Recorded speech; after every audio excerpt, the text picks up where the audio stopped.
Assalamualaikum warahmatullahi wabarakatuh. Hi all, let me introduce myself. My name is Kayla Alinda Zahra, usually called Kela. My student ID number is 24080159190. I'm from class F. Here I will explain a psychology figure, namely Wilhelm Wundt. Wilhelm Maximilian Wundt was born on August 16 in Neckarau district, located on the outskirts of the industrial city of Mannheim, Germany. However, Wilhelm spent most of his childhood in a town called Heidelsheim, located in the city of Brussels. He was the fourth son of a couple formed by the Protestant pastor Maximilian Wundt. But on the mother's side, as on the father's side, Wilhelm Wundt had intellectual relatives, doctor, teacher, psychologists. His father, on the other hand, was not a very successful person, as stated by Reber. Wundt grew up as only child because his two older brothers died before his birth, and the only one who survived was sent to study with his aunt and at the gymnasium in Heidelberg when Wilhelm was still very young. His childhood was quite calm. He never had many friends his age. He preferred the company of adults or devoted himself to reading and studying. Yes, he made a great friendship with a pastor who acquired his father Friedrich Müller, who would become his tutor. Reading was his passion, further encouraged by his father's library. After attending the Heidelsheim school for a few years, he entered the Brussels Gymnasium, where he had a very bad time, being the first time he was away from his family. After missing that academic year, he met at his own house with his older brother to attend the gym in Heidelberg. Then, in 1851, he entered the University of Tübingen, where he eventually went to Heidelberg, where he received his doctorate in medicine in 1856. During his studies, he spent a semester studying with the anatomist and physiologist Johannes Peter Müller and the physicist and physiologist Emile Du Bois-Reymond. This training enabled him as a teacher, and he began teaching physiology. From 1857 to 1864, he was appointed professor at the Institute of Physiology in Heidelberg. 2 years later, physiologist, psychologist, and physicist Hermann von Helmholtz would take up the teaching post and would make Wilhelm his assistant. In 1862, he gave his first lectures on psychology, and in 1864, Wundt began teaching classes as an associate professor of medical psychology and anthropology. However, when Hermann von Helmholtz left for Berlin in 1871, Wilhelm was overlooked to replace him. Wilhelm Wundt, often referred to as the father of modern psychology, was a German philosopher and physiologist who founded the first psychology laboratory in Leipzig, Germany in 1879. His contribution to psychology set the direction of the field and laid the foundation for experimental psychology and the development of psychological theories. Wundt's work brought psychology into a more scientific realm, separating it from philosophy and making it an independent academic discipline. Wundt is considered the father of modern psychology and even by some, the father of psychology in general.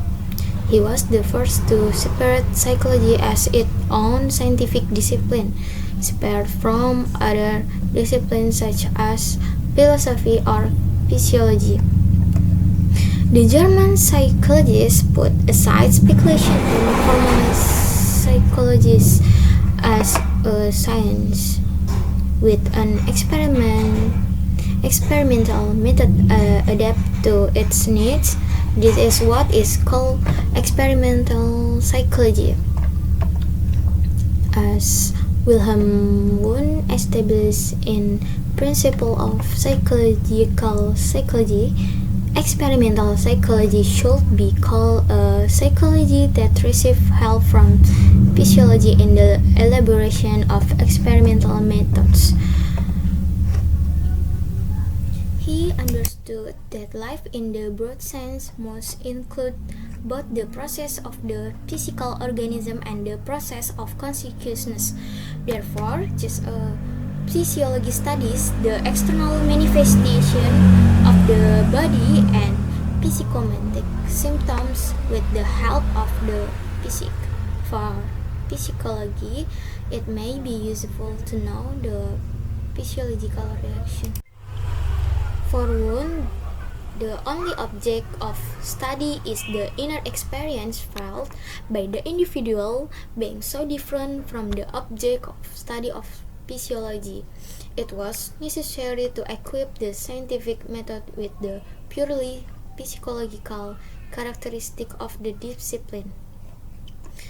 The scientific method is supplemented by the procedure of internal observation, which, unlike other ancient thinkers, is based not on speculation but on experimental science. Wundt's academic journey began in the study of physiology, where he became interested in how the brain and nervous system work. However, his curiosity soon expanded to the study of the human mind and consciousness. Wundt's belief was that in order to understand human experience, one must break down mental process into the more basic components. He used introspection, a method in which individuals would observe and report on their own consciousness experience as a way to explore the structure of the mind.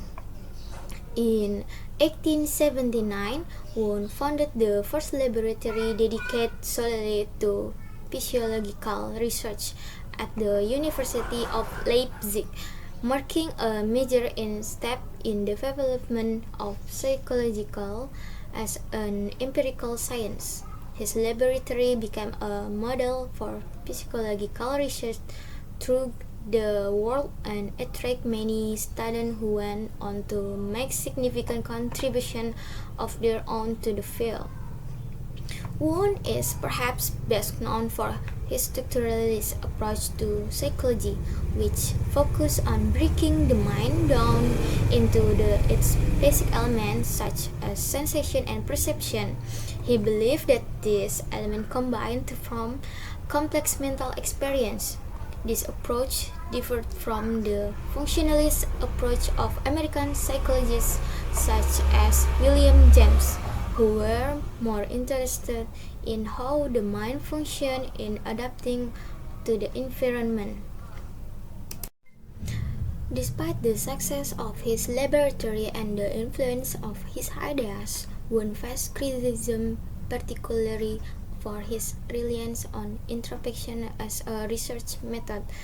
Critics argue that introspection was subjective and lacked scientific rigor. Nevertheless, Wundt's influence endures, and his work laid the foundation for many later developments in psychology, including the establishment of the experimental method and the growth of psychological theory.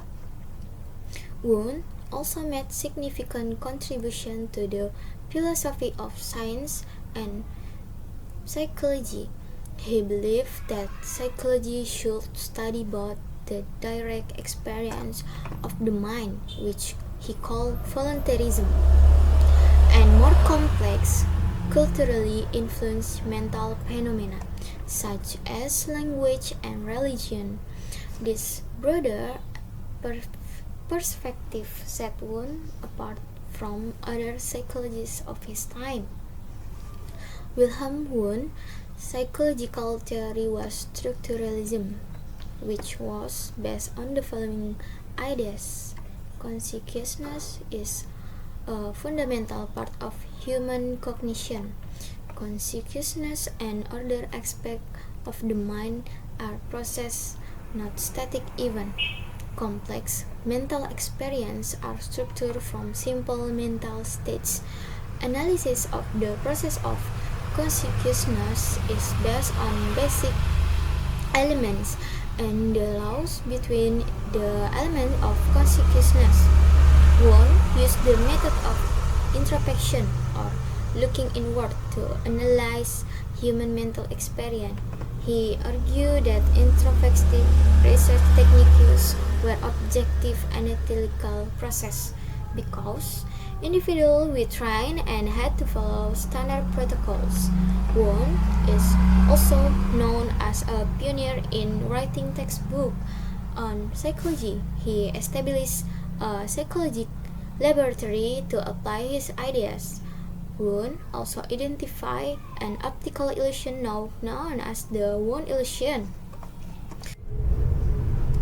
His work paved the way for future generations of psychologists to explore and understand the complexities of the human mind. Despite the challenge and criticism he faced, Wundt's legacy remains a cornerstone in the history of psychology, and his pioneering efforts continue to inspire and shape the field. Thank you. Wassalamualaikum warahmatullahi wabarakatuh.